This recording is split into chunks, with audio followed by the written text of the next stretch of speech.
Foundation is a research-based policy think tank in NCR area.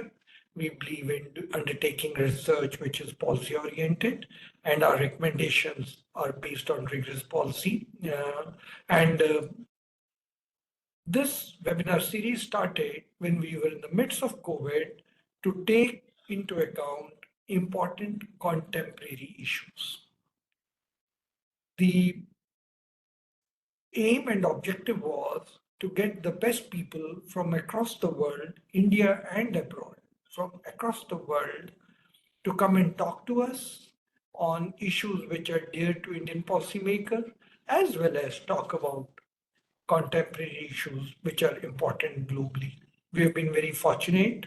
We have had people from across the world come and talk to us on issues which are of global importance as well as of national importance for us. We have had 2 Nobel laureates, thanks to Professor Ashima Goyal. We also participated into G20 deliberations under the think tank Order 5, where we discussed about the international economic order. And now we are also working on the women empowerment, which is again part of the G20 agenda. To discuss some of the contemporary issues, one of it is, of course, crypto. We thought we will invite Dr. Bazil Shaikh, who's an author.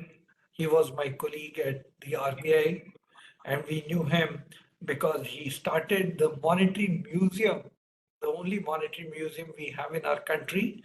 Dr. Bazil Shaikh started it, established it, and it became very, very popular in Bombay.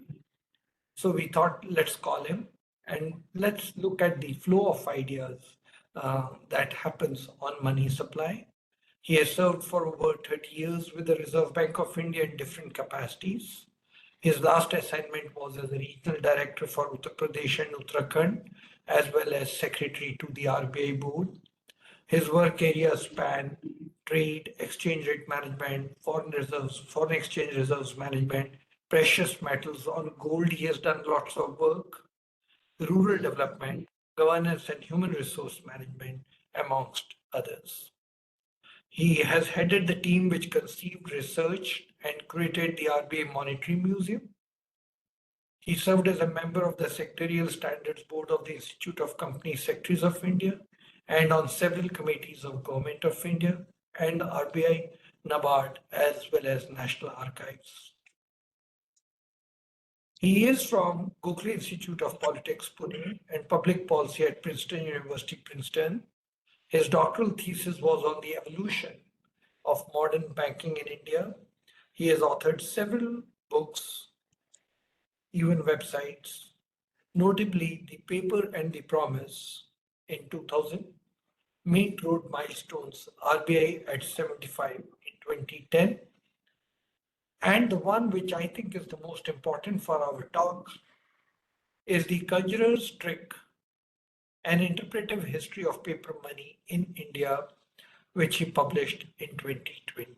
And that is what triggered, and we wanted to invite him to chair this session, as you would expect, important session on money, as well as the evolution of ideas on money.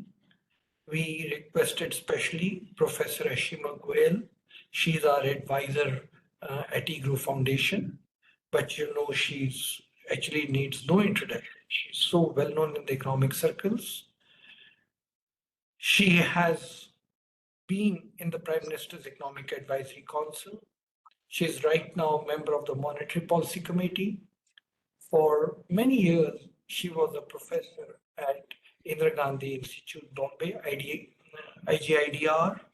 She has provided consultancy to ADB, UNDP, UNASCAP, and the World Bank. She is also actively contributing in Indian policy debate. Regularly, she has a column reading newspapers. She has been with the RBI Technical Advisory Committee on Monetary Policy. She has also been on the boards of education and financial institutions. She has edited a very important book by the Raleigh Journal in Macroeconomics and Finance and contributes a monthly column to the Hindu Business Line. She was a visiting fellow at the Economic Growth Center, Yale University, USA, and a Fulbright Senior Research Fellow at Claremont Graduate University, USA. Her research has received national and international awards. She won 2 Best Research Awards at GDN meetings at Tokyo in 2000 and 2001, and was selected as one of the 4 most powerful women in economics, a thought leader, by Business Today 2008. She was the first Professor P.R. Brahmananda Memorial Research Grant awardee for a study on the history of monetary policy in India since independence, and which was published by Springer in 2014. So with हमको this, हमको तो सुनाई नहीं दे रहा है, सुनाई नहीं दे रहा है हमको। क्या बोल रहे हैं वो, मतलब कि इसको म्यूट करना है कि म्यूट, सुनाई नहीं दे रहा हमको। Stop video, no, share, no. So with this, I will hand over the session to Professor Goyal to conduct the proceedings further. Professor Goyal, please. Thank you, Dr. Singh, for that kind introduction. And really congratulations to EGROW on this series that have continued through thick and thin and have given us such a rich set of talks. And I think you were able to ride on the Zooms, on the boom and Zoom, so to speak, or it's WebEx, right? So it's really been an opportunity. We've been able to get speakers from all over the world. So today we're very happy to welcome Bazil Shaikh. And his books, as Dr. Charan just told you, have very evocative titles. And what he's speaking on today is also very imaginative. It's reimagining money, ideas and evidence. So he seems to have studied money and worked with money closely in all its dimensions. And in this age where we have a number of innovations, we really look forward to what he's going to say and the discussion of the changes. Yes. What is essentially money seems to be changing. Is it legal tender? Is it trust in the currency acceptability? You know that crypto really boomed when inflation was rising all over the world. The idea that if the central banks can't be trusted, private money could perhaps do better. But crypto has collapsed since. So, but we know that in the financial system, there are all kinds of endogenous substitutes, different types of credit. In a sense, money in the broad sense has become endogenous. So let's hear what Bazil has to say. I'm sure we'll have a rich discussion. We have many experts here who will comment on it. There seems to be some problem in the audio. There's an echo. So are the other people also hearing it? Yes. So can we ask everyone to mute? Everybody please mute. I'm going to mute now. Bazil, you can start. Yes. Okay. So, have you chaired the session and agree to chairing the session. It's also a privilege to have Mr. V.K. Sharma and Mr. Anil Kumar Sharma over here. And thank you, Charan, for the kind introduction. Now, this November, commences we have the anniversary, the first anniversary of the launch of the digital rupee. So we launched the wholesale component in November and the retail component with which most of us, which will impact the common citizen, was in December. Now, these developments can be viewed in 2 ways. One would be that it is a simple change. One, the notes that were being earlier issued by the Reserve Bank of India as paper tokens, these notes will now be issued as digital tokens. So what we will be having, what has changed? Nothing much has changed over here, and it is along a natural continuum. The rupee continues to be issued by the Reserve Bank of India. It is legal tender. It is a central bank, and it's a central bank liability. However, at another level, the issue is that this month the digital rupee, which has been issued, can be programmable. Now, programmable money gives rise to various possibilities. And these possibilities, such as, say, specific purpose money, such as negative interest rates, etc., can have far-reaching impact upon the users and upon society as a whole. And in order to explore these possibilities, it's good to have a peek into history.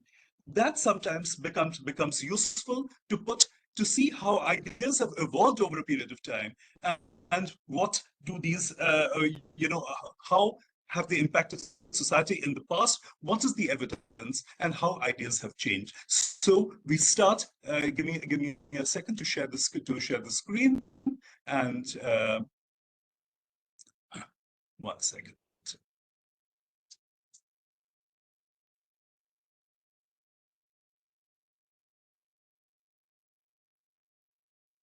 Just 1 minute. Yeah, 1 second. Yeah.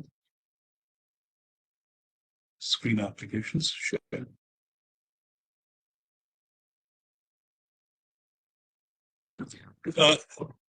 Sorry. Is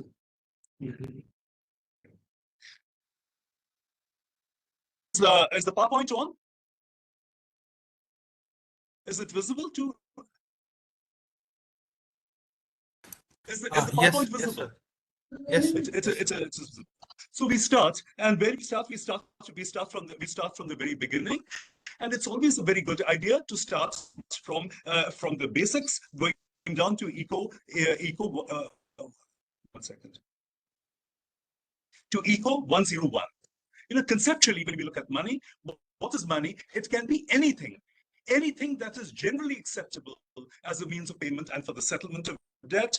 It serves as a medium of exchange, a unit of account, and a store of value. Now, money as we know it today, when we say reimagine money, we need to check out money as we know it today. As we know it today, it essentially consists of 2 categories. One is money as currency, that is money as a token, and money as bank deposits. So you have currency with the public, plus demand deposits and time deposits, etc., for the banking system that constitutes money. So we have 2 components. One is token, and the other is accounting money as the bank deposit. Now, it's a good idea to have a look at the token and what are the attributes of this token when we have a look at it. When we examine the medium, we see that money is issued by the Reserve Bank of India. That means it is a legal monopoly. And this is a legal monopoly under Section 31 of the Reserve Bank of India Act. Next, it promises to pay, so it's a central bank liability.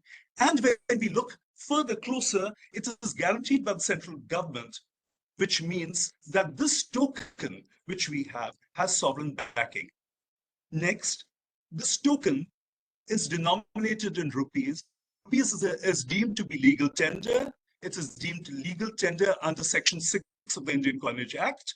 What it essentially means that it is good to defray debt and to pay taxes. And how does it work? It essentially works that the payments are made transferable peer-to-peer. There is finality of payments when the token is handed over, and the money, this token, is universally acceptable. And there is also a certain anonymity that the token confers both to the giver and to the receiver. Now, these are attributes of tokens as money as we know it. Next, we have accounting money. In accounting money, what happens is that between the giver and between the payer and the receiver, you have intermediaries.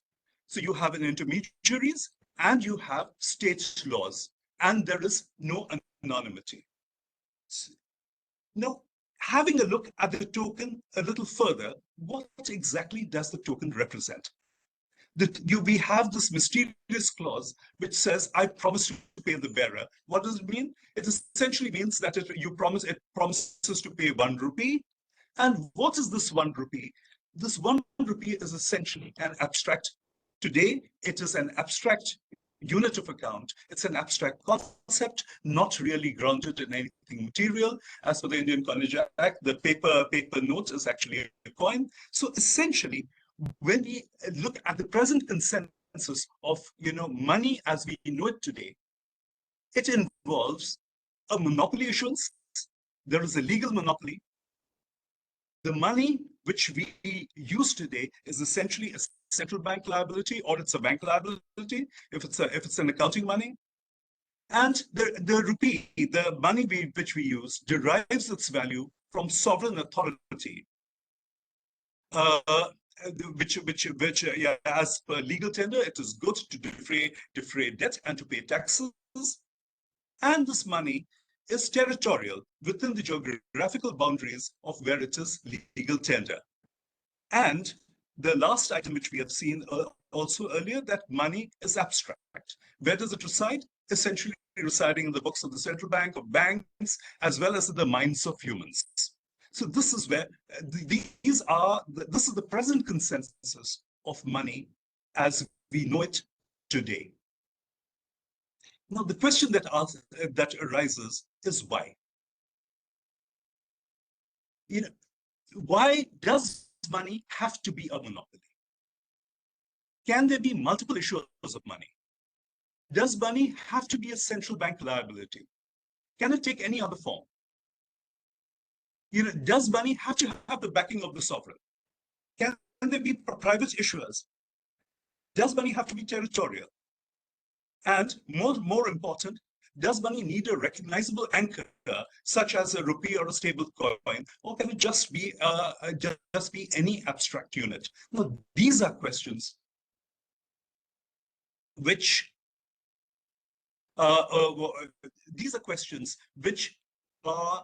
which we are dealing with today. And in order to get some insight into these questions, it's a good idea to look at the evidence, and to look at how the medium of money has evolved over a period of time. So a long, broad brush look at the history of money and how the ideas of money changed along with. Okay. Now, going back to the first phases of money, that is that of coinage. When money was imagined as coins, the idea of money with coins, it essentially, when did it start? Essentially, we have evidence that around the 6th and 7th centuries BC, we had money which evolved spontaneously. It evolved in India, it evolved somewhere around in Turkey, it evolved in China. And this is what I think Karl Jaspers refers to as the axial age, wherein the foundations of modern civilization in some ways, evolved spontaneously. It's a contentious hypothesis, but the idea is that in India too, money came along with this, can be traced to the second urbanization around the 6th and 6th century BC, when money started, and the conjecture. I'm referring to P.L. Gupta, who's the authority on coinage. The conjecture is that it started off as a private innovation by trade guilds, and slowly it evolved. It was taken over by the state, and you have private innovations which were later appropriated by the states. And this is what the early coins issued in India looked like. And when we are talking of coinage, we cannot. It's just a small digression that in India, the coins in India were issued to a decimal standard, that is a 100 rati standard. This is a Gandhara bent bar, which was issued in Kandahar, as well as to the binary standard, typically 32 ratis. Rati was the seed of the gunja berry, which was used as a weight standard. It was used till very recently by jewelers. So the idea is essentially that, and these standards, it continued well into the 18th century, and the 1 tola standard continued right down to 1939. over there. So coinage was standardized from time to time. It was standardized by Iltutmish around in the 13th century, again by Sher Shah in the 16th century. And 1835, again, we have the Indian Coinage Act, in which the rupee was defined as 1 tola of silver. Now, essentially, the burden of what we are saying is that money was real. The idea behind money is that money was real. It could be seen, touched, weighed, and assayed. It derived its value from. It derived its value from the intrinsic worth of the coin. And this idea of deriving its value from intrinsic worth was what was referred to by George Knapp as metallism. And also that most of the coins that were issued by the sovereign. So money typically was a sovereign prerogative. So it was real, it derived its value from intrinsic worth, and it was issued by the sovereign. Next came almost for 2,000 years. This was how money. This was the idea of money which prevailed. Then came reimagining money came as a paper disruption. Now, the paper disruption essentially changed the idea of money from the real to the symbolic. It changed the idea of money from a coin which could be seen, felt, assayed, to a token which represented an underlying equivalent. At some level, it was a derivative. It assumed its value from the underlying, from its underlying what it represented. And essentially, the banknote, as money which it involved, was that of a token. And the innovation of the banknote largely happened with private players. And you have a situation wherein money which was earlier issued by the sovereign now started being issued also by private entities. How did it all start? We will just very quickly skip over it. It can be attributed over to China, where again it started as a private innovation by trade guilds, which was soon appropriated by the government. There was overissue, and thereafterwards that was the end of paper money, and money reverted back to the real. About 200 years later, you had the story in the West, wherein they rediscovered the idea of paper money, starting with Sweden around 1661 with the Swedish banknotes. These were amongst the early note issues, the evidence that we have it. And it gains traction, gains momentum, but when the Bank of England and the Bank of Scotland started issuing banknotes. And the India story started off around 1770, wherein immediately after the Battle of Plassey and the Battle of Buxar and the Diwani of Bengal, wherein there was a drain of coin from the country. And the context was that there was a very substantial drain of coin from Bengal. And in the circumstances where there was very little money, the East India Company looked to James Stewart, and James Stewart said that, well, if there is a shortage of money, let us create money. And you had the principles, the treatise, which was the principles of money applied to the state of Bengal, in which they recommended that banks should be set up, and if there is a stopping the drains, paper credit can serve as a purpose. So that was essentially the idea. And we have a situation from approximately 1770 to 1861 in India. This is the evidence that you had private issuers of money. Money was issued by private issuers on a competitive basis. And this is an example of an early bank note. Now, what was the idea? How did the idea change? There was the innovation of the token. Now, banknotes, meant that money has changed its form from coins to tokens, from the real to the symbolic. And whereas the idea of money continued to be anchored in metallism because these notes promised to pay the real, the underlying coins that were there.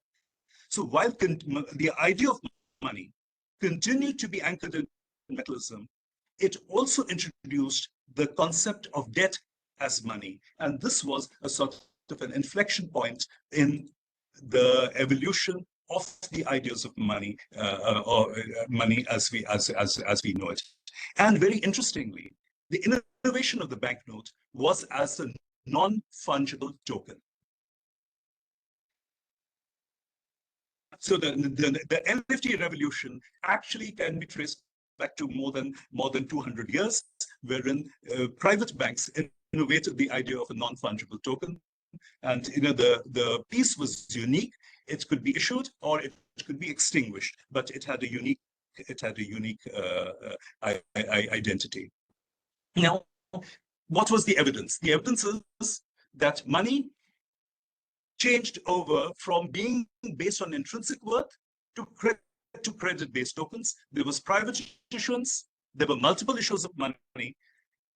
However, around 1861, the whole party came to an end, and the Paper Currency Act of 1861 became an event wherein this situation which we have came to an end. Now, what we're trying to say is that while we know money today as a monopoly, there were situations wherein you had multiple issues of money issued by private entities. Now, the history of money, evidence suggests that the issuance of money has oscillated between private innovations to government appropriations. So very often there has been the tension between private innovations and government appropriation, and it in some ways reflects a struggle between government, private wealth, and wider democratic society. Now, one of the changes that happened was where we had an era of free banking. That era of free banking came to an end in 1861. It was driven essentially by two drivers. One, there was an intellectual driver, and second was a certain context which India faced. The intellectual driver was that in the UK you had the Bank Charter Act, and wherein the Bank of England was given exclusive note issuing powers. There was this came as a culmination of the debate between the currency schools and banking school debates. And second driver was that there was the Great Uprising of 1857. The rule of the East India Company came to an end. India had accumulated enormous debt. The debt had to be repaid by Indians, and in the process, the appropriation of the function of the sovereign appropriation of the function of issuance of money was as part of the reorganization of Indian finances in the wake of the Great Uprising of 1857. So you had a situation wherein the government took over. So we came back from competitive issue to a monopoly issue of money. Now, what were the arguments? What was the argument by which multiple issuers and private issuance was stopped and the government appropriation taken over? One was that there was the moral argument which was presented. Very interestingly, it was not the moral argument came first, that seigniorage income, the money, the income that you get from creating money, creating paper money, should not accrue to private parties. It essentially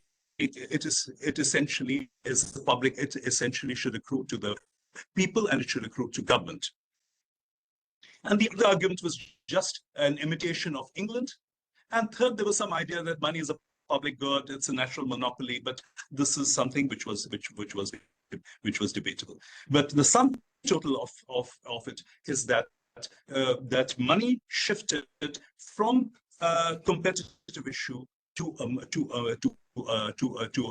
monopoly, but it remained grounded in the idea of metalism. Now comes the third phase of money. The third phase would be that the transition from from the real, we have moved to the symbolic, and from the symbolic, you're moving towards something, to an abstract concept. So this transition to fiat money did not happen suddenly, it happened gradually. And what were the drivers for that? So the drivers essentially for that was the context of the late 19th and early 20th centuries. Late 19th century, there were two basic drivers. One was intense globalization in the late 19th century, wherein it was marked by a period of international trade, capital flows, industrialization, and growth, and there was the need to augment liquidity. And in the early 20th century, we had the First World War, and again, there was the need to augment liquidity. At the end of the war, the ideas that got contested was, does the anchor for money have to be rooted in metalism, that is in gold, or can it not shift to economic activity? And the rationale that was given was that an elastic currency, which relates to economic activity, is most sensitive to the ebbs and flows of economic activity, and money should be elastic. It should be able to respond rather than be anchored in some dead metal. And with that, you have the issue. You had the idea that you need some degree of discretion. You move away from a system of rules. You move over to greater discretion. But then who decides the discretion? So if in a situation where there's a monopoly issuer, greater discretion shifts power to the government, it can lead to overissue. So in case you have to have an elastic currency, in case money is to be anchored in the ebbs and flows of economic activity, you need a system of checks and balances. And the system of checks and balances came with the idea of a central bank independent from political pressure. So the central bank was brought in as an institutional framework to safeguard against overissue. And the advocacy of central banks was done in a very big way by the Brussels Conference of 1920, and most central banks that we know around the world have been issued more or less after in the 1920s and early 1930s. There was a mushrooming of central banks. So the point of departure over here is that you are moving from metal to economic activity. That means discretion. So you're moving from fixed reserves to proportional reserves, and you're moving you are having a subtle shift in the anchor from metal to economic activity with the safeguard of independent institutions. So while the idea of money continued to be rooted in metalism, this metalism was diluted with a more abstract notion of institutional safeguards. And this is the India story, was of course the Hilton Young Commission, 1927, suggested a central bank for India, which happened in 1935. But till then, we are still rooted in metalism, although we have shifted a little bit to the institutional, an institutional arrangement which governs money.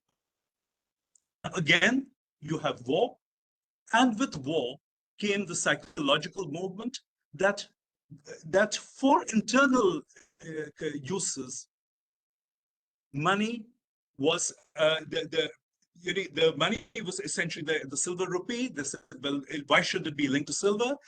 And the Second World War, silver was declared to be a strategic metal, and the rupee was delinked from silver for internal convertibility. And you had the idea, the introduction of the rupee note, and this rupee note was declared a coin under the Coinage Act by fiat or by government order. And this marked a psychological moment wherein a red line was breached, and you had money by decree, money by government, by government authority. So essentially, 1940 in India, where evidence of India is concerned, there was an internal delinking of the rupee, but for external purposes, the rupee continued to be linked and convertible into gold. After the war, you had the post-war order, wherein you had the Bretton Woods system, in which essentially for international payments, all the currencies continued to have a tenuous link with gold through, in some ways, the gold exchange standard was convertible into dollars, dollar was convertible into gold, and this system continued till right up to 1971 or sometimes 1973, Plaza and Louvre Accords. But in 1971, when Nixon finally closed the gold window, you had the breakdown of the Bretton Woods system, and the world all over shifted from metallism to fiat. Money marked a change from the concrete to the abstract. And the money marked a change from the real coin through the symbolic token notes to right now to purely an imaginary concept. And the anchor for money shifted from metals to the institutional framework that underpins money. And the stability of money was dependent on the credibility of the institutional and governance arrangements that underpinned money, which could be either be a central bank or a currency board or whatever. So in sum, money shifted from the concrete to the abstract, and to the institutional framework. And in some ways, this little diagram gives you the evolution of money over 2,500 years. It took almost 2,500 years for money to shift from something concrete to representational to something which is abstract, which is money as we know it now. So just summing up is that money has moved from the concrete. From time to time, it reflects private innovations and government appropriation.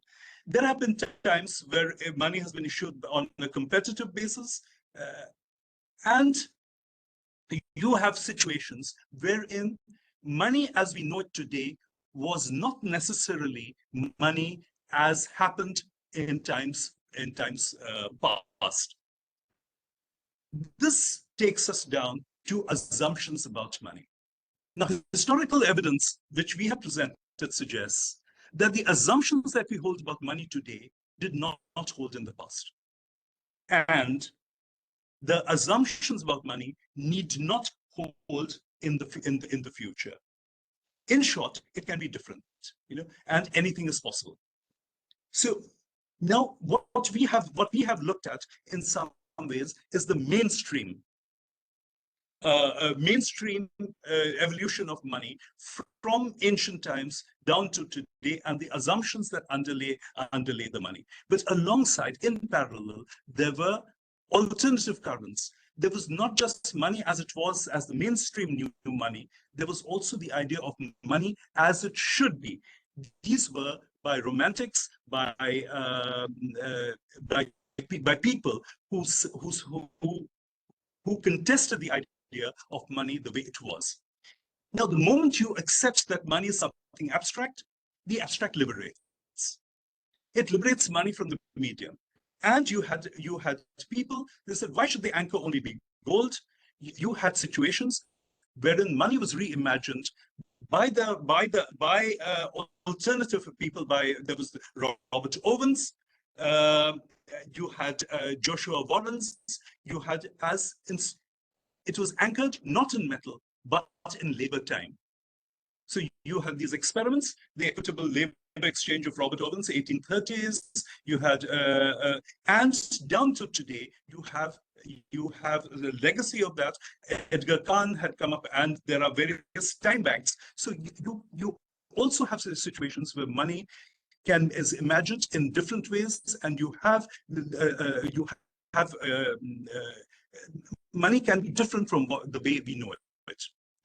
Another person, money as it should be, one of the intellectual people behind it was also Sylvia Giselle. Now, Sylvia Giselle is normally known for demurrage currency or negative interest rates. That is something which CBDCs are talking about in some ways. But the idea of negative currencies and demurrage currency was essentially given by Sylvia Giselle, but for which he is acknowledged, but he also gave the impetus for something which was known as community monies, that was resituating money from the, putting people back into the equation of money. And you had a whole lot of experiments that happened across the world in the 1930s as well as today, which are known as complementary currencies, which owe their existence to Sylvia Giselle. And one of the interesting experiments happened in India, in Gosaba. It was a very successful experiment for quite a period of time. And here it says that these are privately issued notes, community money in Gosaba in Bengal. And it says this note is based on the living man and not on the dead coin. Hello.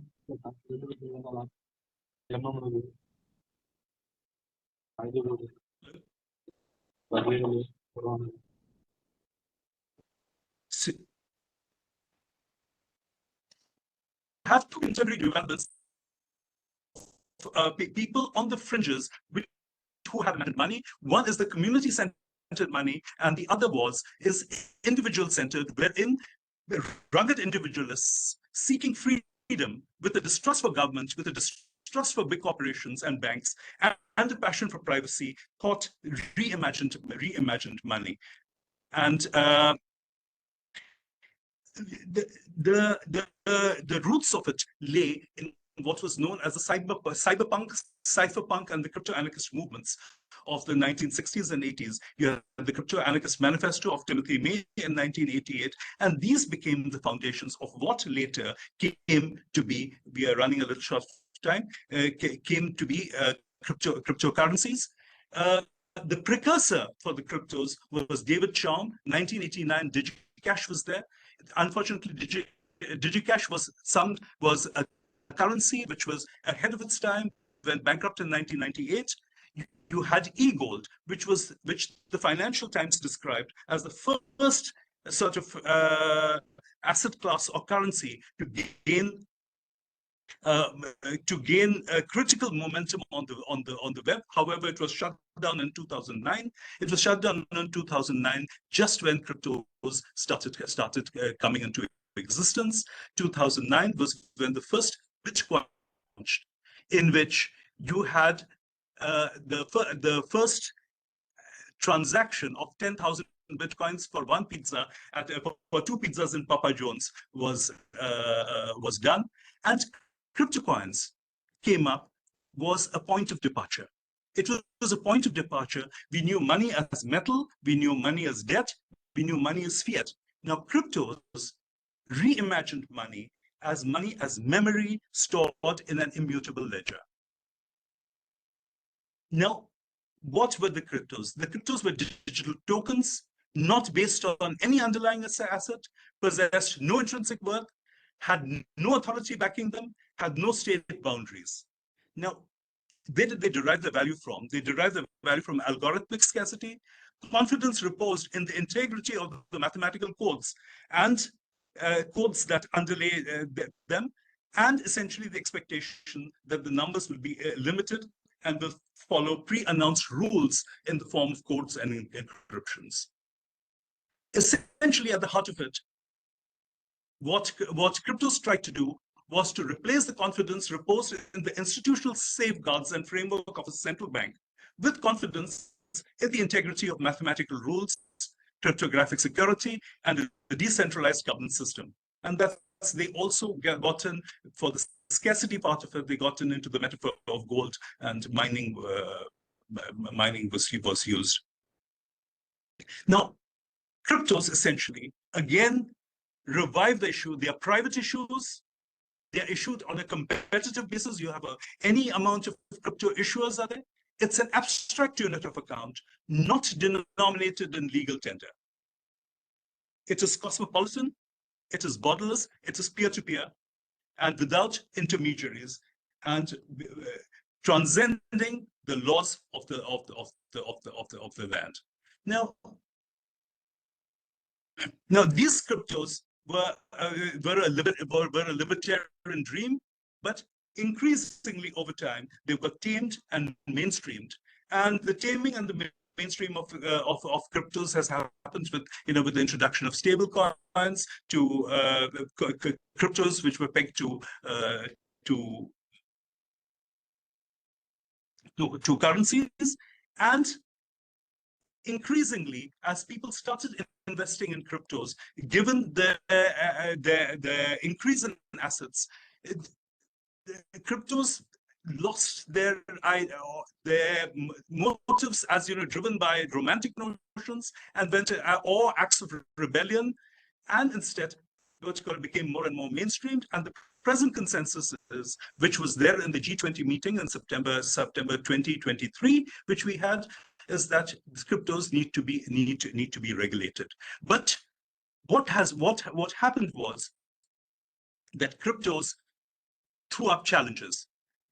They threw up challenges that they challenged the notion of money, they challenged the notion of monetary sovereignty, they challenged the role of central banks to conduct and influence monetary policy, and they had concerns for regulatory compliance and posed risks for, there were issues about whether or not they pose risks for financial stability. And given that, given the discomfort with this, central banks responded, and central banks responded with the idea of CBDCs, with multiple players claiming the turf. The central banks have launched what are known as central bank digital currencies. These are denominated essentially in the national unit of account. They're issued as a digital token. They remain a central bank liability. They have the legal tender status and provide continuity rather than cause a disruption, and provide a free, safe, and instant means of payment. That's the way the advocacy for CBDCs is done. And we have the digital pilot rupee and token rupees. And virtually CBDC adoption, virtually every substantive country in the world today is going in for the CBDC adoption. And they generally try to capture the convenience of the digital medium with the credibility of the central bank, with the authority of state banking. But one concern that comes in with CBDCs, money is programmable. Money is programmable, it gives rise to various possibilities. And what are these possibilities and concerns it gives rise to? Rather than I say it out, it would be better that we read out what the Reserve Bank has had to say about it. And this is in the currency report on currency and finance, page 153, 2021.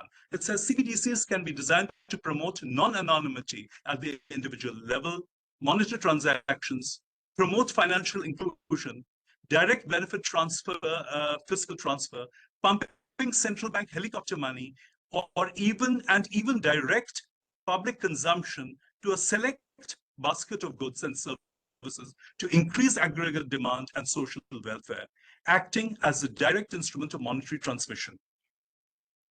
Then they said that interest-bearing CBDCs can increase the economy's response to changes in the policy rate. Now, this is an issue on which I think many people have very strong views, largely against. and they also offer allow you to have negative interest rates. So now CBDCs at one level are a policymaker's delight. They can amplify the instruments of monetary policy, allow negative interest rates, provide specific purpose money, direct consumption. But the issue is that one is that they are programmable, and the other is that of privacy and surveillance. Now, the more problematic idea is that money as we know it was something which is generally acceptable. The moment you have programmable money, meaning by programmable money, you mean it will be that this money can be used only for medical purposes, or only for grains, or only for a specific purpose. Next is that you can program the money to have a negative interest rate. That means as you hold the money diminishes in value. Or the money can even have a specific expiry date. Now, these sort of possibilities change the idea of money. When you say it's a specific purpose, it is not generally acceptable. Now, when you say demurrage money, it is no longer a store of value or a standard for deferred payments, nor can it be used for the settlement of debt. So it changes the concerns that arise with CBDCs, that it changes the idea and definition of money as we know it. Now, the possibilities are that specific purpose money constrains choices, and non-anonymous programmable money can lead to scenarios. For instance, say if money is linked to health insurance, can you eat a burger? If you eat a burger, it is known, it is trackable. The message can be sent to the insurance company that you are unwell, you are not allowed, medical advice says that you should not eat burgers, but you're eating a burger, and you can have your it's a science fiction scenario wherein you can have you can have some mark on your health insurance that he's indulging in risky behavior. So CBDCs have implications for human agency, and the society is concerned. CBDCs have implications for a shift in power from the people, government, as well as corporates. So as CBDCs, maybe as we are moving towards the adoption of CBDCs, you see, you have something which is known as, it's a terra incognita, and wherever there is terra incognita, unknown, it's an unknown terrain. There can be lurking dragons over there. So what we basically say is that we come back to the questions by which we started. We keep needing to, the CBDCs also raise the questions, does money have to be a central bank liability? Does money have to be a monopoly? Does money have to be denominated in legal tender? Does it have to be a sovereign prerogative? Do private initiatives have to be followed by government appropriation? And does money have to be trackable? And what is the future of privacy and anonymity? These are questions which perhaps come to mind. And where public policy is concerned, where we are treading ahead, it's all about finding the right balance, and it's about evaluating what is acceptable risk. And essentially, as ideas of money have changed, the dynamics has been one of money as an item of liberation, and control. Along this dynamics is where things have been headed, and that's where we close this discussion. Thank you so much. Hello. Yeah, thank you. Thank you, Bazil. That was really interesting, going back a long way and going forward a long way also. So I had some questions. Maybe I'll just commence, and then we'll open the floor and you can come back later. So, this whole talk, recently we've had discussion on data privacy, and you are raising that as a flag. Now, when money is programmable, then it can be programmed in set ways that reduce risk, right?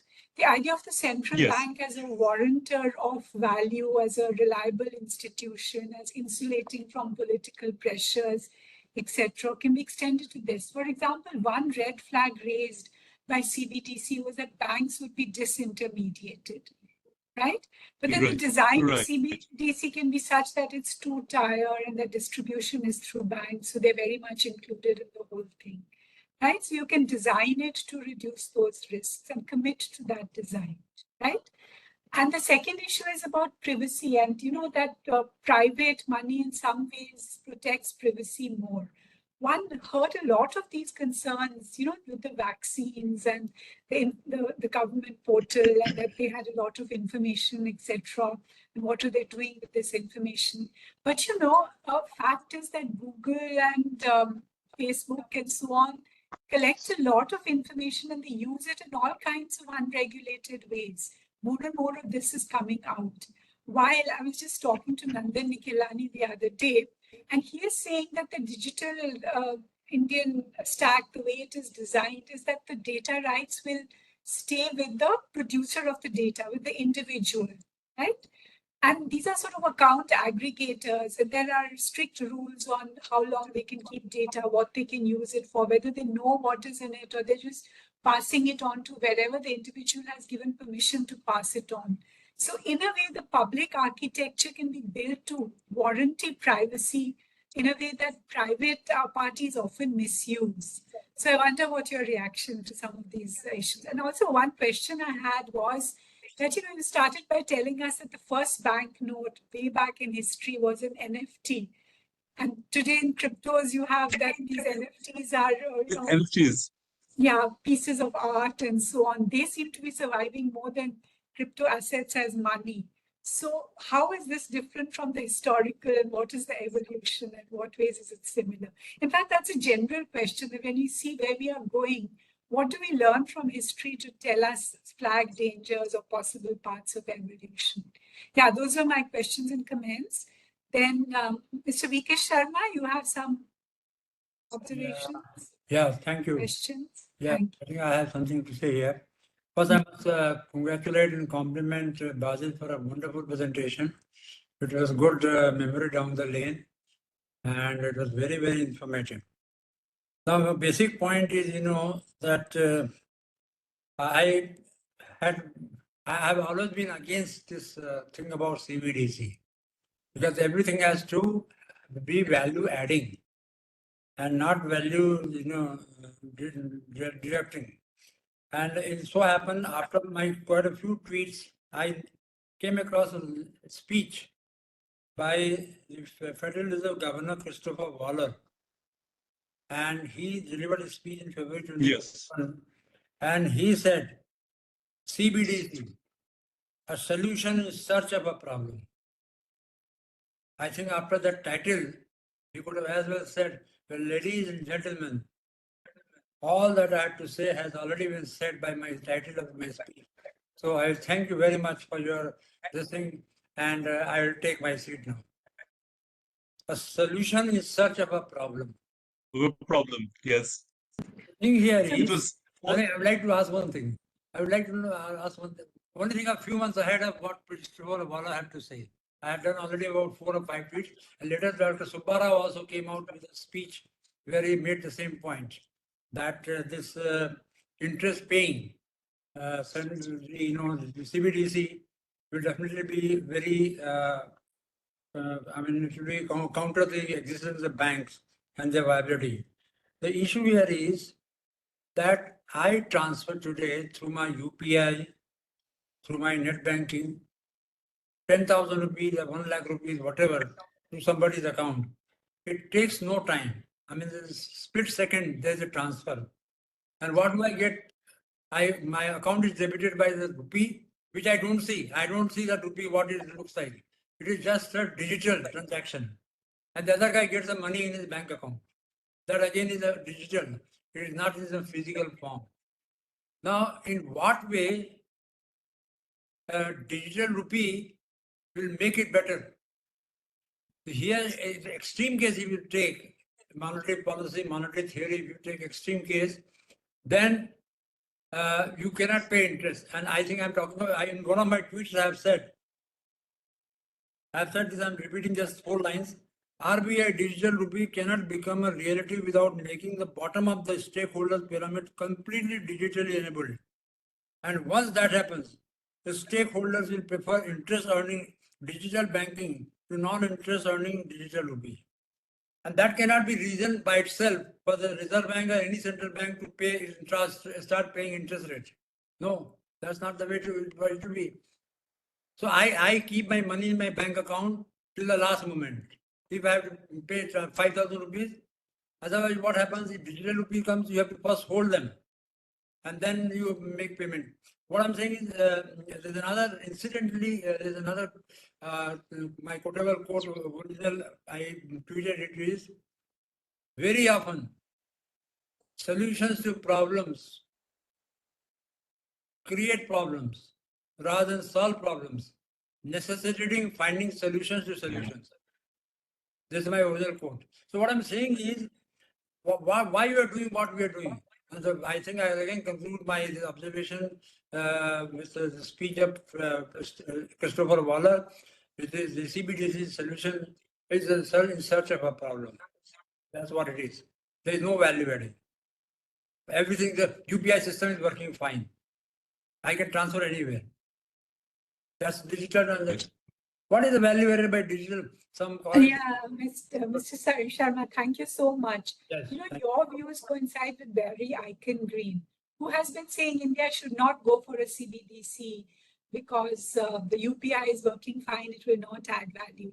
But I'm very cautious whenever Barry recommends something because, I think he always takes a US point of view. While we need to see where in India advantages I can see are in cross-border payments, our remittances the cost is something 4.5, and it's all through percent of the remittance goes in, and it's all US banks that gain from it. While this would, reduce costs of remittances and etc. And also the people are afraid that the stable coins will take over the world. It will be hidden dollarization. Because as digital grows, if you don't have local substitutes, you don't develop your own technology. So that is another argument for keeping in the technology, seeing what's happening, being there. And you don't know what will happen in the future. The same argument for developing electronics or chip making in India. You have to be at the technology frontier. Yeah. Okay. So anyway, now Mr. Anil Sharma is there. He has. Can I respond to this, please? Okay, sure, but we have to give. Yeah, please. I mean, then Anil can take over from there. What I'm saying is this thing about this doing something because some private cryptocurrencies are coming, and I think one thing I must appreciate the incumbent governor, Mr. Shaktikant Das. He has very boldly and very convincingly, I have really also tweeted about it. He said that they should be banned, like crypto, private currency, stable coin, bitcoins, everything should be banned, and that is exactly the way it should be. Now, by regulating, you mean that yes, you are recognizing you are lending legitimacy to something. What do you regulate? You regulate banks. Mr. Sharma, we are talking about cryptos here. We're not talking about cryptos. We're talking about CBDCs. CBDC So also. Shaktikant Das is very as you yourself said, it is a response to the emergence of these cryptos, stable coins and all that. I think it's a response to the digital age. Shall we go to Mr. Anil Sharma now? Okay.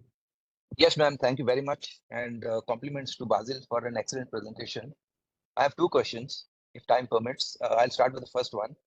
As you said, the money has moved over a period of time from real intrinsic, like backed by gold and silver, to something which is fiat and thereafter abstract.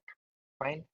Similarly, it also at the same point of time has moved from being denominated in something which appreciates with value over a period of time to something which depreciates in value over a period of time.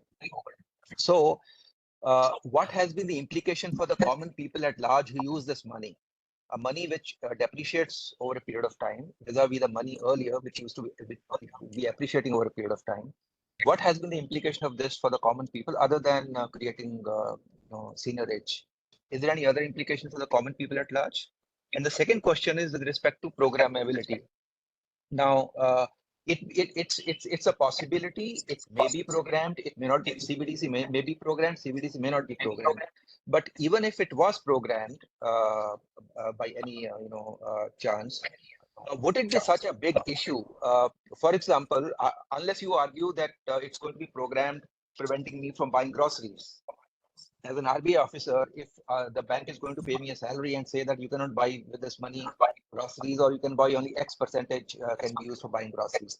Other than this kind of micro programmability, if the salary is paid to the people at large and it is programmed that it cannot be used for gambling or it cannot be used for any other online gaming, etc., what's the big issue in such a programmability, even if at all it is done?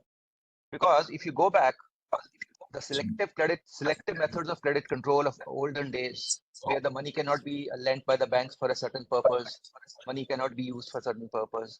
That was also a certain amount of an attempt in programmability, if I'm not mistaken. What is your view on that? Okay.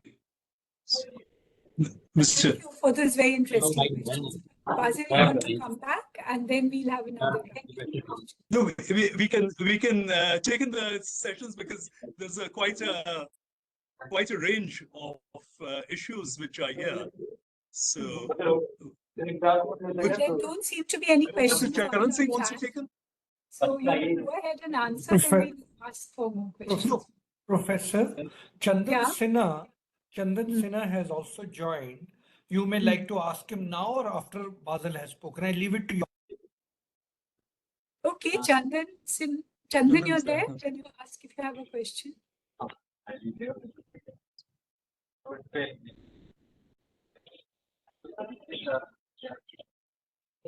Actually, this question Mr. Anil Sharma asked is very interesting, about fiat money depreciating in value and the time it was adopted. Keynes came after that and talked about monetary policy, fiscal policy, and stimulating the economy and involuntary unemployment. And that is what laid the basis for, creating too much of fiat money, right?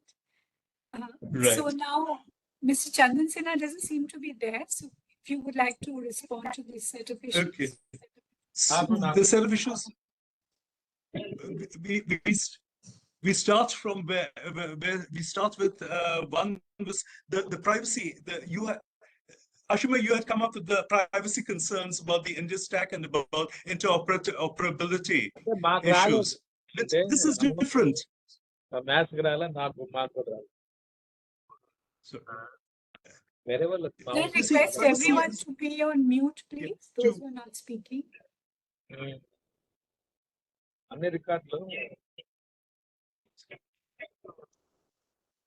Yeah, please go ahead. You see, privacy is the primary concern of any of the digital age. Essentially,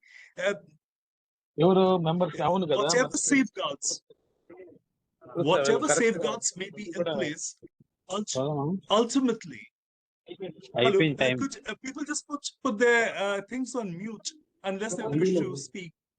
Sivaram or somebody, you can please go to mute. Can you ask Vivek to mute everyone? We request. 5 minutes before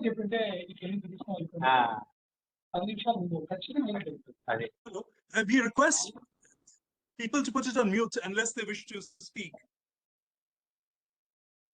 So privacy concerns are always there, and whatever the safeguards be there, you see, it is very difficult. It's very difficult to ensure that those safeguards are always met. Now, a CBDC ultimately can be tracked, and you see, it is not only can it be tracked. It is possible. Today we are moving in a world wherein you have digital identities. You're moving in a world wherein you have digital money. In the circumstances, every money as the power to transact can be controlled, and that is an area where there are concerns for privacy advocates. That means, why should somebody? It is once you have a CBDC in place, it is you have to look at extreme scenarios wherein there is the possibility of data sharing with corporates and with the whole system of whatever you are buying and whatever you're transacting. So you can be shut off the grid with a CBDC, and those are. Yeah, right. But we are not talking about CBDC replacing currency totally, but maybe adding on to it, another. So for certain purposes, such as cross-border payments, CBDC. Cross-border payments, you have a lot of conveniences that come in for cross-border payments. Or certainly, but if you want to buy a burger and you don't want anybody to know you're eating burgers, you can always use cash.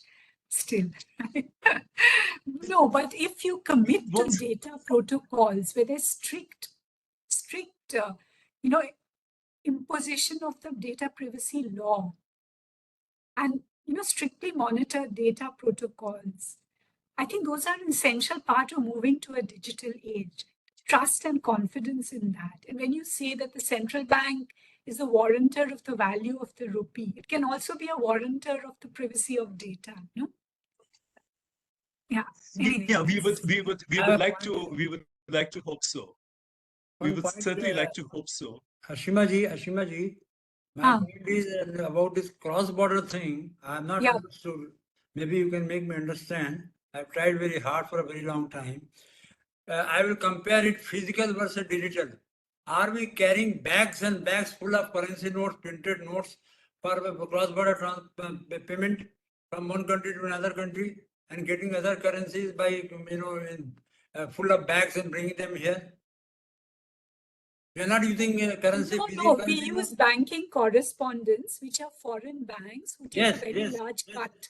So if it is direct central bank to central bank, through the BIS has been organizing some platforms, it's yet to be developed, then the costs of cross-border payment will really go down tremendously. But anyway, we have to hear Bazil, so let us not interrupt him. Okay, we'll come back to you, Mr. Sharma. You can Bazil, please take Sure.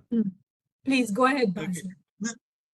You see, there are the two components. The critical problems arise with the retail component. The retail component, as it impacts the common person, as it impacts day-to-day life, and you see, in a place like India, wherein you have things like priority sector lending, wherein you have direct benefit transfers. In this case, the possibility of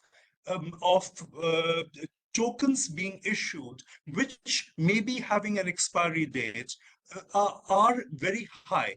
In that case, what does it mean for society as a whole? It means that your agency is being lost to quite an extent. The policymaker knows better than the holder what is good for him. And that is where some of the concerns are there. And what the policymakers need to look at is what is the fine balance, as you said, and what is the acceptable risks before we get heading into the retail in this manner. This is one part of it. The other question. I think Charan has a question. Charan, maybe he can ask his comments and then you can respond together. He's waiting. Yeah, Charan, please. I saw your hand. Actually, Bazil, you know that you have done extensive research and come out with this. But on crypto, I had a quick question. And that was, the money has passed through all the phases that you mentioned. And there have been times when parallel money has been into the system, even in England, even in the US, private houses could issue money. The cryptocurrencies as they stand would almost, to my mind, come out like that. So the question was, CBDC, yes, which we are thinking of and which you are also mentioning. But what are your views on cryptocurrency, especially how will it get regulated, and how will we really ensure that it does not become inflationary and does not risk the common man like in India? The second issue was you have worked extensively on gold.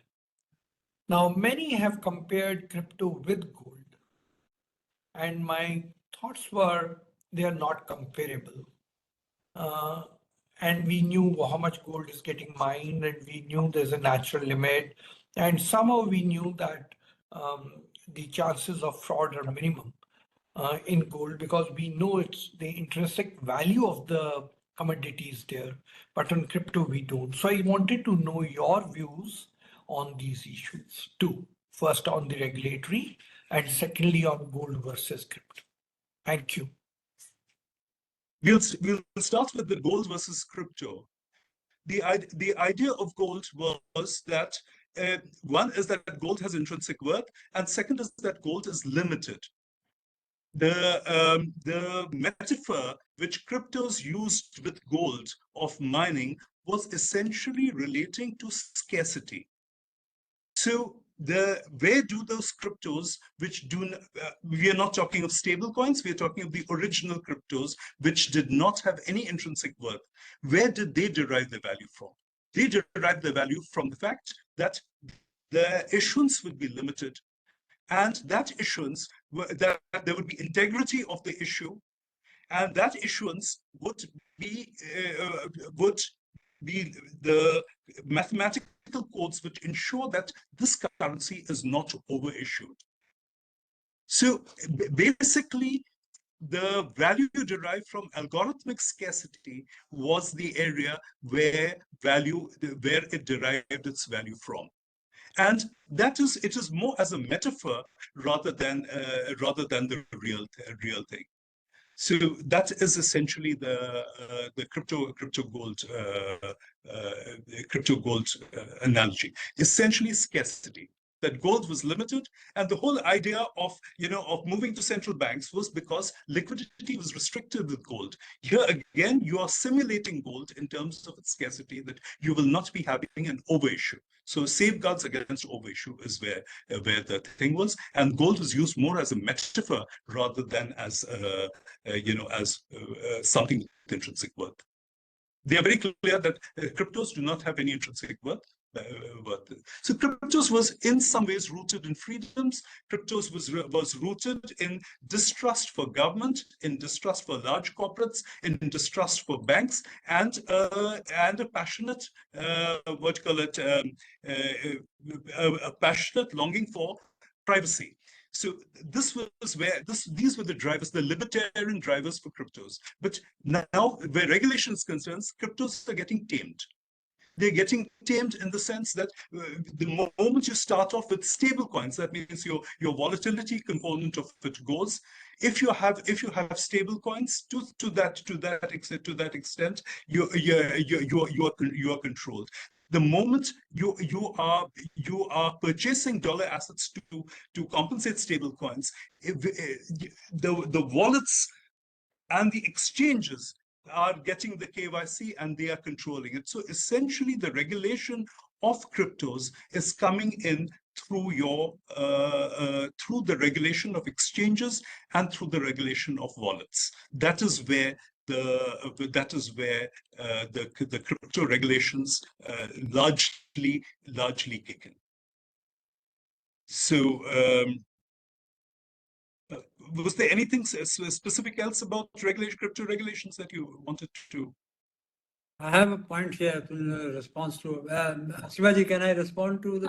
Please go ahead. Yeah, you see, this is about the crypto regulation. As I was mentioning, our governor, unlike many other, like no other governor, he made a very strong pitch for banning the crypto and not regulating. My contention is you regulate something which which lends, if you regulate something, that it is legitimacy to that particular thing that you're regulating. The question here is we have to choose whether if you want to, because there is a challenge from unauthorized marijuana, for the matter narcotics import, and you said they should be banned. I mean, that is something that needs to be banned. It need not be regulated. You said, no, we'll regulate it. We'll allow only this much. We'll allow only that much. The issue here is about the crypto. I mean, it is a private thing. I mean, you are talking, we have, see, in history, we have come to this point, which is really a pinnacle. That thing is sovereign, there is a protection. I mean, even the crisis goes, like if no, people don't have trust in the government, they don't have trust in currency, they don't have trust in institutions, they don't have trust in banks. No. For that, you cannot say that for that reason only we will introduce this crypto. Crypto, that was the right pitch. You should ban it, not regulate. Regulating it lends legitimacy to the particular product. The captions of use as a part of the innovation, as part of the innovation ecosystem.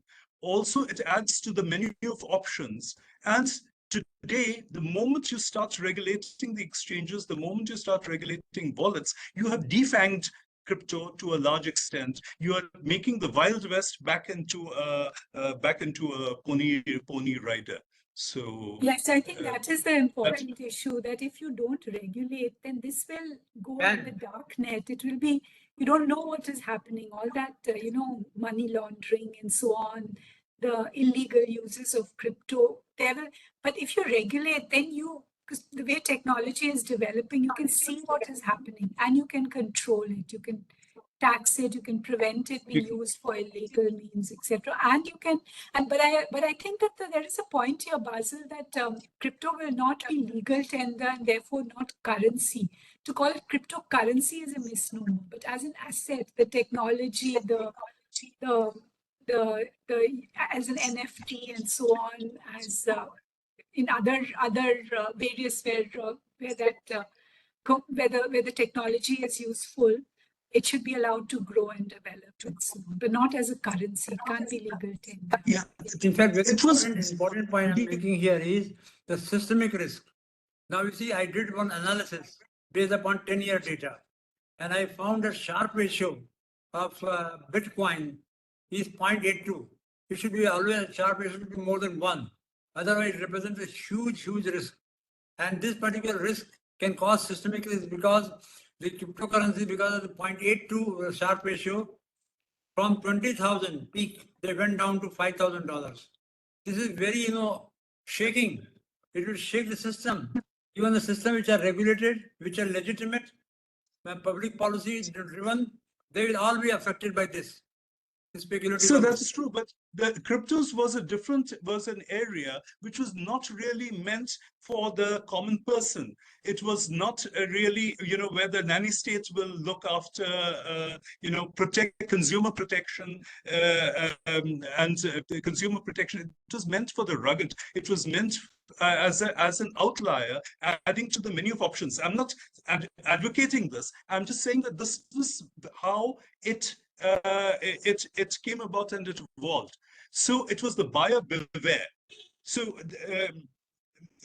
that was the situation, that whereas the mainstream is regulated, here are situations wherein you can have little niches wherein people can, you can have some degree of a Wild West going on over there. But what has happened is that from an instrument of, as a means of payment, it has more metamorphosed into an asset class. If an asset class which has also yielded a very high returns over a period of time. Of course, the returns collapsed. That's a different story. But that led to the mainstream of crypto and hence the regulations. And today it is more like an asset class, and that too, it's being regulated in an ever increasing way. And I think the present Sam Bank, yes. the FTX, as it plays out, will also have implications for how the regulations pan out. Yes, the collapse has So- disabused those who thought it was a reliable It was, yes. kind of Yes. money. So yeah, it is only for those who Thanks want high risk and all this Binance and that other FTX, the kind of stories coming They out, have they were money laundering stories, and yeah, so that regulation is very important. Okay, any other questions? Because we have 4 minutes to go. I don't see any questions. This is the also chat. answers Anil Sharma's question was there about what about the common person. So the thing was that regulations are coming for the common person if they want. If we are having cryptos as a part of the menu of options which people will have in their in their choices of money. So. Are there any other questions about There's a question in the chat, very clear. Maybe we can ask the Uh, Anand Kumar if he wants to ask his question. It says the question Yes. on interest pay will always be there. So this purpose will be fulfilled by this type of currency use. Anand Kumar, I don't understand this question. meaning should Charan wants to say CBDCs something. be Charan wants to say something. Your hand is still up. You want to come in, Charan? sorry? No, Charan, would you- not at all. I'm sorry, I should have pulled it down. Yeah. Not at all. I'll just come at the end No, to no. make some announcements. Sorry. Anil Kumar would like to respond. Yeah, just one regarding the question, the impact on the population. Right. The question was that just as the content of the money has moved from solid metal, which appreciates over a To- period of time if you hold on to it, it has moved to an abstract paper money today, and abstract money as we have all known and seen, and it has been further compounded by payment of negative interest. Correct. So the money over a period of time has moved from solid to abstract. Similarly, it has moved over the same period of time from something which appreciates in value to something which depreciates with time or value over a period of time. So other than creating seigniorage, has there been any other impact on the people who use this money on a day-to-day basis on a large scale? I mean, the largest set of users of the money are the population, by and large, the poor people at the bottom of the pyramid. Has there been any other impact on that other than earning seigniorage for the issuer?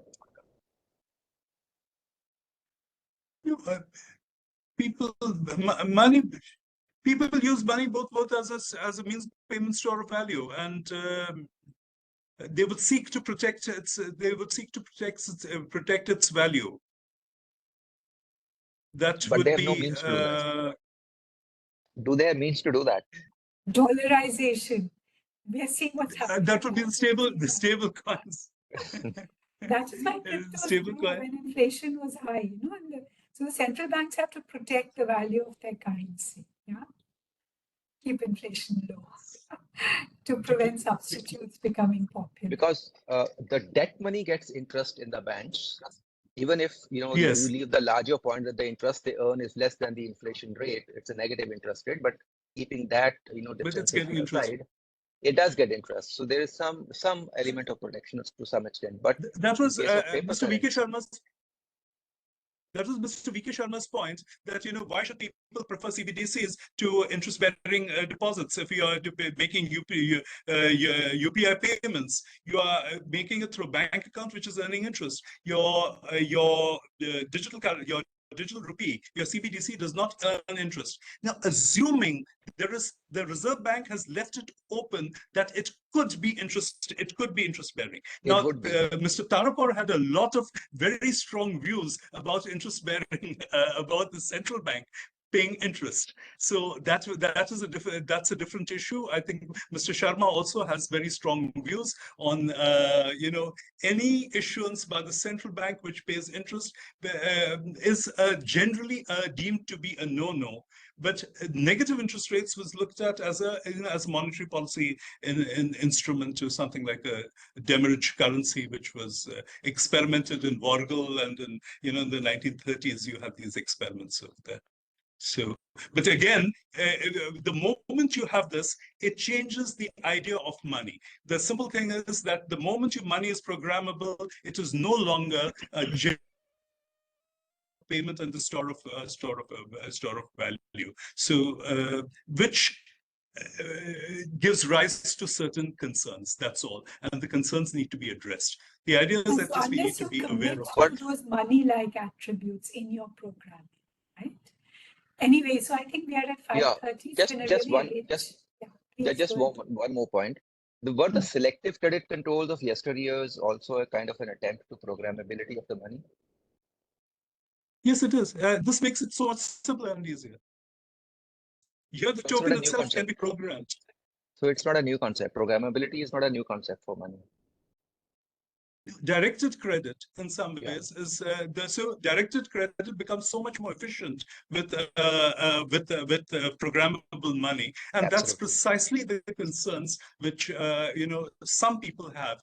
It is a delight for policymakers, but perhaps a certain concern to users and to the common person. And detriment to the diversion of funds.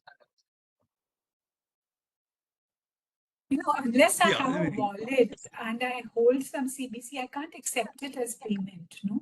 So that legal tender issue also, I mean, you can't force me to hold digital currency if I don't want to.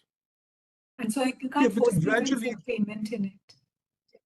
but yes, as the world moves, perhaps as further digital. Now, No, so Aadhaar you'll always started have as the just a option of voluntary. cash. I mean, CBDC can't be legal tender in the sense that everyone has to accept it, unless you insist that everyone has to have a wallet.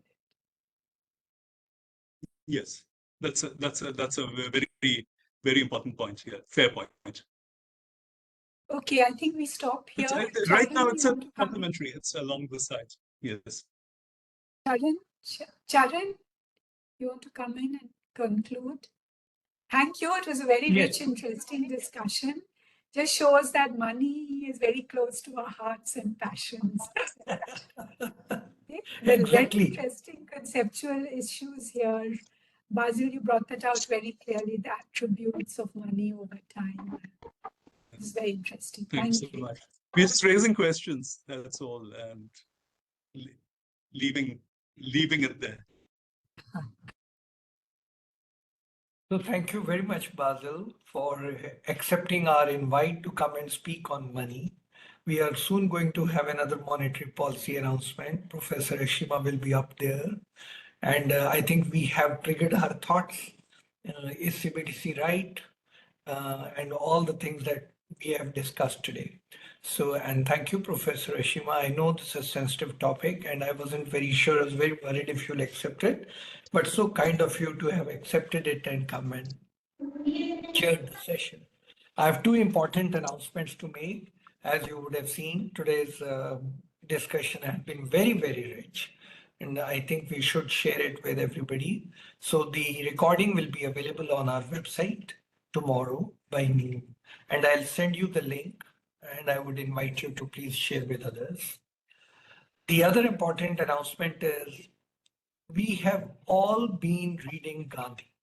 And all of us who have joined the service, written the competitive exams, and even otherwise, especially after the movie on Gandhi, we've all read about Gandhi.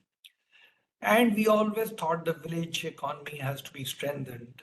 Very recently, a beautiful book where even Professor Ashima has contributed a chapter, a beautiful book defining Atmanirbhar Bharat, which starts from the concept of Gandhi's Atmanirbhar, has been published.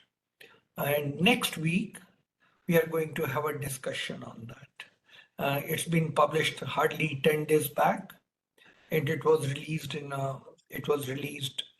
in Delhi.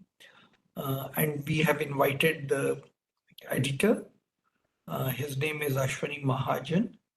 And we are planning to invite few authors along with him to discuss about what do we really mean by Atmanirbhar Bharat and has it been modified a little bit from what Gandhi was saying, or is it the same Gandhian concept that we have in mind? The reason of discussing this book is very simple. We are all talking about India at 2047. You know that I, along with Dr. Virmani, is editing a book on India's economic growth models, where we say that India's growth model is very, very important. We have had seminars, and I'm sure you have heard me and Dr. Virmani speak about it.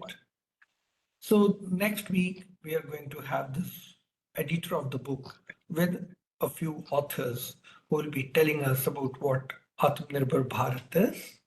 I would invite you for that. The timing of that would be around 5 to 6 or 5 to 6:30, depending on how many members are in the panel. I would invite you to please spare about 90 minutes for that. The last announcement I want to make is EGROW Foundation is making a modest, humble attempt of spreading economic literacy across the nook and corner of the country, taking advantage of the online privileges that we have. So every evening, 7:30 to 8:30, we have one session or the other on one topic or the other, almost every evening without fail. On Monday, we are starting a module on Indian economy. 1 hour every evening, we'll be talking of monetary, health, industry, agriculture. We'll be talking of different aspects of the Indian economy, and so on. It goes on week after week. I would invite you. We charge a very modest fee, and we charge that fee basically to make people be attentive, because if we do it free, nobody will be attentive. They register and they don't come.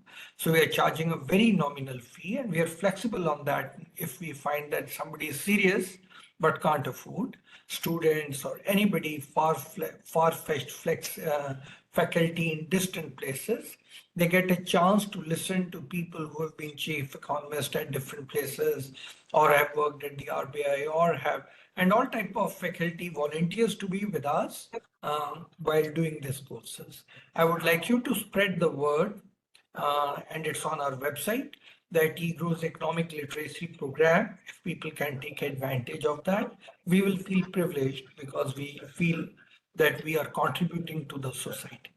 With this, let me once again thank Professor Ashima to have spared her time and sat with us on this important issue, and Dr. Bazil for talking to us on this issue, and of course bringing us around the crypto, which we need to still think through, think deeper, and think that SCBD is the right way to scare away the private sector, or to compete away the private sector. And thanks to Mr. Sharma and Mr. Anil to have acceded to my request at such a short notice and come and join us in our deliberations today. Thank you very much, and see you next week. Have a great weekend. Thank you. Thank you. Privilege. Thank you. Thank you very much. Thank you. It was a privilege to have Ashima and Mr. Sharma and Anil Kumar for this. Thank you. Good. Interesting session. Yeah, indeed. Thank you.